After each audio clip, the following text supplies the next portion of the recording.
AJAX. The AJAX cleaning product is not affiliated with JavaScript or UC Berkeley, and I'm using it for humor purposes only. There, now we're covered. So it's ironic that AJAX stands for Asynchronous JavaScript and XML, because the XML part of it really is not used anymore. But here's the one high-order bit you need to know about AJAX, and everything else is really pretty easy. There's a JS API call that we talked about in a previous segment, the XML HTTP request, which is a mouthful. I challenge you to say it 4 times fast. So I'm going to say XHR from now on.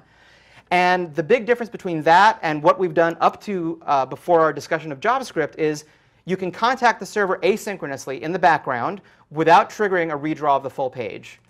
So in a normal an HTTP request, the only difference between that and an AJAX request is, remember way back when we talked about what an HTTP request looks like, part of the request is the headers that the client sends to the server with information like what kind of browser am I, what kind of content can I digest. Virtually all of the JavaScript frameworks, when they send a request that's intended to be AJAX and asynchronous, they will add a header X requested with, and the server looks for the presence of this header as an indication that this request was made by a JavaScript code running in the browser, as opposed to as a result of a kind of a regular page load, a regular HTTP request and reply. Now, again, it's just a regular post. In every other respect, this is plain old HTTP. There is no new machinery compared to things that you have already seen. All we're doing is giving the server a tip-off in case the server wants to do something differently. So the server isn't actually obligated to do anything with this information. But as we'll see, we can use it when we write our server-side code to do different things with the same controller method if we want.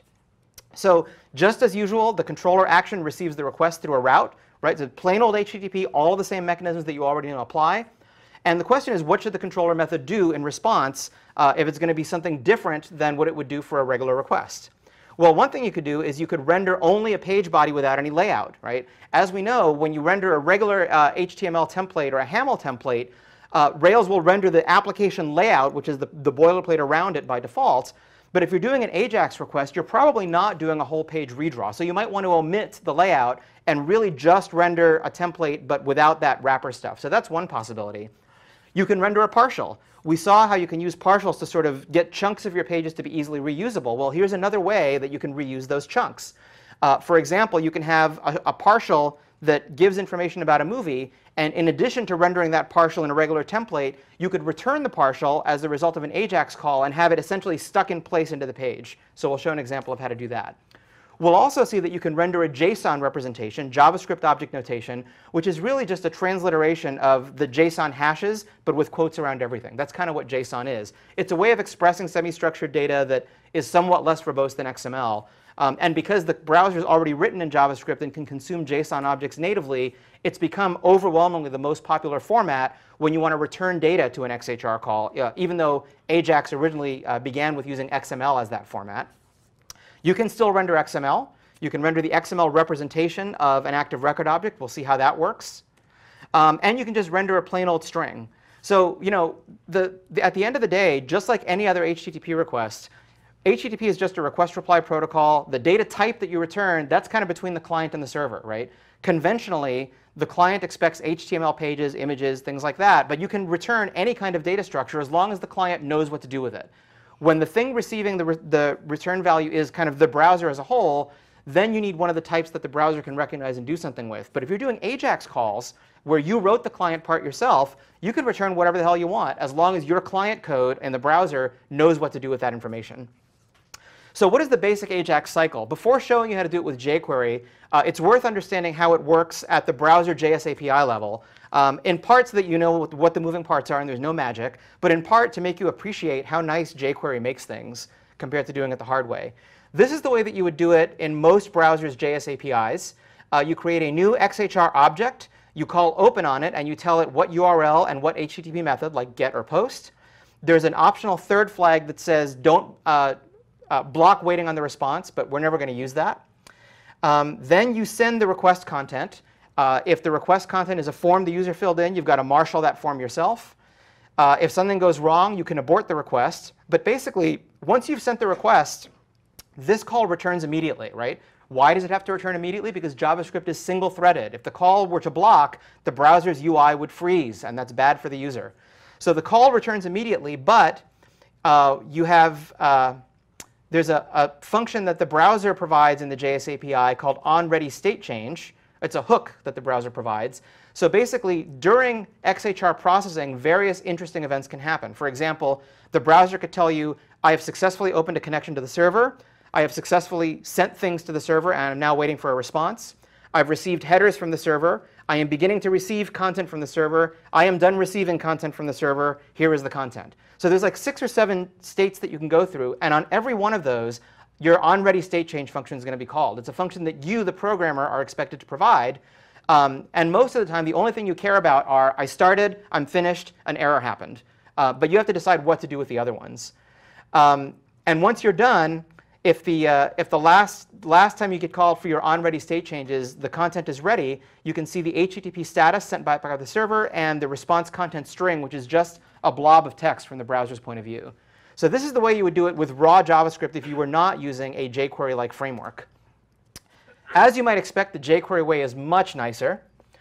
There's a method called AJAX that's defined on the jQuery object itself. And all you do is tell it what the method is, the URL. You can give it a timeout, which is basically, if you don't get a response back within this number of milliseconds, declare an error. You can say, if successful, call the following function with the return content. And if there's an error, here's a different function to call with whatever you got back from the server. And there's many other options possible, but you can sort of see how this maps to the previous slide. The onReadyStateChange is being handled by jQuery, and it's essentially demultiplexing that call to whichever handlers you provided. So it's a much nicer way of using AJAX. So let's put these pieces together and then walk through a simple example. We already know that JavaScript include tag application will bring in pretty much all of your JavaScript files. And then you have to define a handler function for your AJAX request that can inspect element state, do whatever it wants, and ultimately will make the AJAX call. Right? So the scenario we're setting up here is the user is going to do something on the page. That user action is going to trigger an AJAX request. And we have to define a controller action that is going to receive the AJAX call on the server side. We know all the mechanisms to do this already.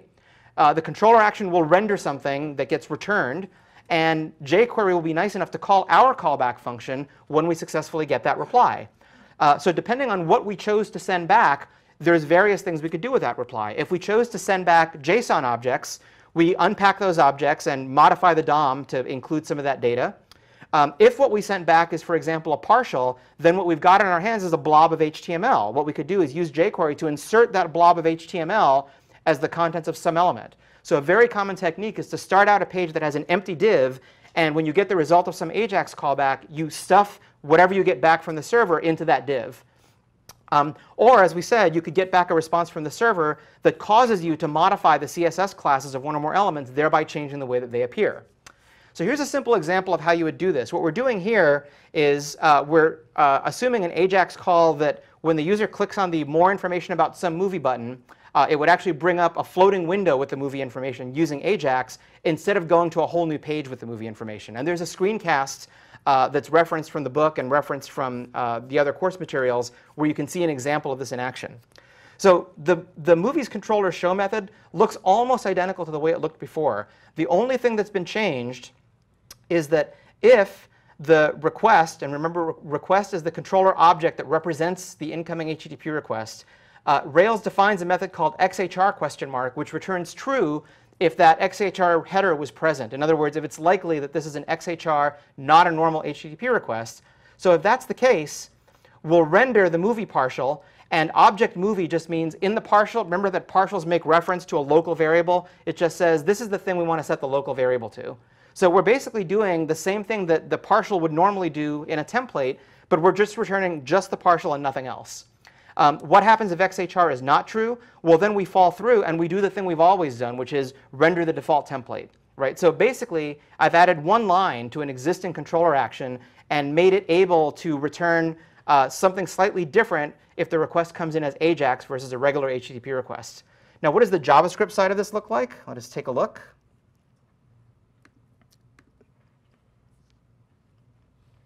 OK, so this is, again, remember what we're doing here is we're setting those links that have, click for more information about each movie. We're going to make it so that those links will bring up a floating window with information about the movie instead of handling the request in place. So starting with what are the different functions that are involved here, we'll start with the getMovieInfo function, right? This is the one that's actually going to make the AJAX call. So this is the one that we have to bind to some user action. So what's going to happen here is it's got one line, right? We're doing an AJAX call. It's a get. How do we know where the get is going to go? Well, what we're going to do is we can bind this to the handler for the actual link, the link that in a normal application would have taken you to the movie info page. So the nice thing about that is that the href of that link already has the correct RESTful URL. So we can just grab it, right? And again, this is the element that's handling the request. That means at the moment this is called, this is going to refer to that link, that URL in blue. And the href attribute already has what we need. The timeout after 5 seconds will declare failure. On success, we'll call the show movie info, which we'll walk through in a moment.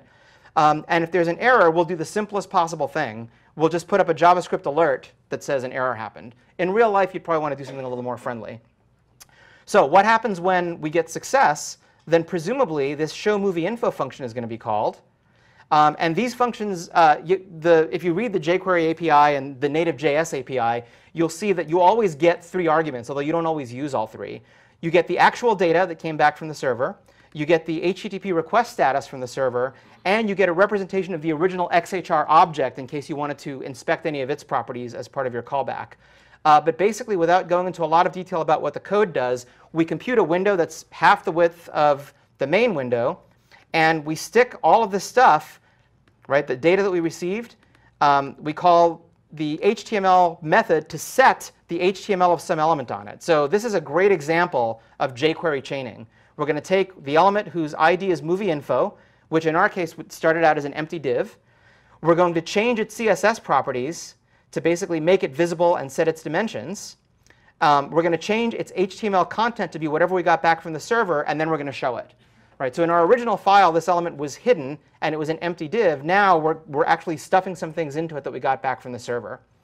We're also, as a nice bonus, we're going to, when we get this response, we're going to bind a click handler on a close link that's part of that pop-up window, so that when you click in the window, it'll make itself go away, and all it does is hide itself. Right? So, and again, we did the same trick in our setup function. Here's our setup function that sets up 2 things. It sets up a pop-up div. So it's creating an empty div. It's got nothing inside it. It's got the ID movie info. And in our setup function, it immediately hides that div, and it appends it to the end of the HTML page. Now, why are we putting this stuff in the setup function instead of just putting it in our template? The idea is that if you're running in a browser with no JavaScript, this stuff will never get executed. So you won't end up having this empty div that's there for no reason at all. So again, we're following the example of if there are things on our page that only work in the presence of JavaScript, set up those things in a JavaScript setup function so that non-JavaScript browsers won't get confused by them. And finally, here's the last bit that we want. We're going to register a click handler on the document. And there's a separate explanation I'll give later about why the way that closures work in JavaScript make this a good idea. But we're basically saying whenever the document gets a click on an element matching this, we're going to call the getMovieInfo function that we just walked through. The preview of why we're doing it this way is a little bit subtle. But what's happening here is that this click has to be registered even if the page is modified after it's loaded. So if we had just said on any element that matches #movies A, right? So any anchor that's inside of an element whose ID is movies, and if we just said bind the click handler on that element, what happens is if after this function is run, new elements are added to the page that would happen to match that description, those elements are not going to be included in the callback. Does that make sense? So another thing where you have to change your thinking a little bit in the JavaScript world is if you've got these JavaScript functions that are going to be adding and removing things from your existing page, you also have to keep that in mind when you're binding your handlers. Right? So this is a way of binding a handler that says anytime that so I'm binding this handler on the document, right? The document won't change. The document is always going to exist. I'm binding a handler on the whole document saying whenever you get an event that matches click on an element that matches this, even if those elements were created after the initial page load, the element will still be able to fire the callback. So that's why I took the safety precaution of doing this, because in our functions down here, we're adding and removing elements as we go. And I want to be able to just one time only say, here's the behavior I want when you click on a link that matches these criteria. So it's a little bit subtle. And as usual, the book has more detailed explanation of all these examples. But that's generally how those moving parts work. Right? So that's the server side and the client side. And as you saw, on the server side, really, it's a one-line change to one file in the controller.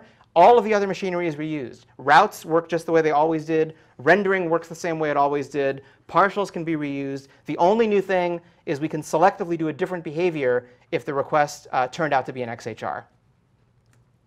So here's a question about AJAX or XHR interactions as compared with non-AJAX or regular synchronous interactions, which is what we had done up to this point. Which of these 4 statements is false? And only one of them is, so not a trick question. AJAX requests could be handled with their own separate controller actions, even though what we just showed is modifying an existing action to do one of 2 different things. In general, the server has to rely on an explicit hint, like that extra header, to detect that it's an XHR request, as opposed to there's some other way that the server could figure that out. The response to an AJAX request can be any type of content, not just HTML content. And if the server fails to respond to an XHR request in a timely manner, then the browser's UI will freeze. So which of these 4 is false? Exactly one is false.